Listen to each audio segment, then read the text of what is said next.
Hello friends.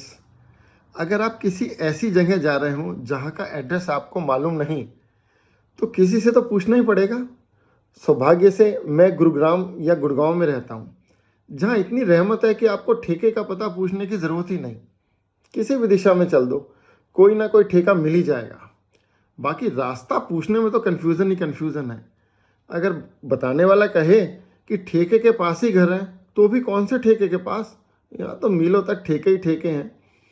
भगवान ने चाहे किसी और को चाहे जैसे ही बनवाया हो, पर गुड़गांव को तो ठेके पर, ठेके से और ठेके पर ही बनवाया है।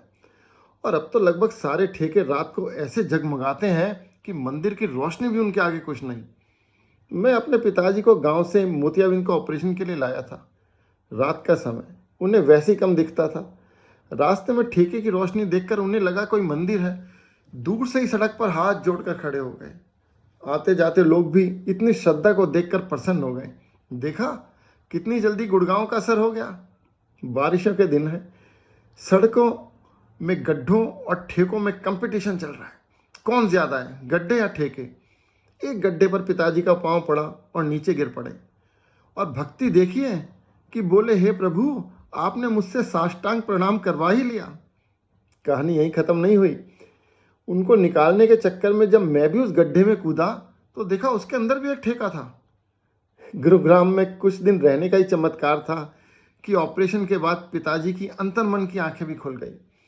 अब जब भी मैं घर से बाहर जाता हूँ, पिताजी की आवाज़ सुनाई देती है, बेटा एक हाफ मेरे लिए भी। इतने प्यार से तो मेरे पिताजी ने कभी मुझसे बात ही नहीं की थी।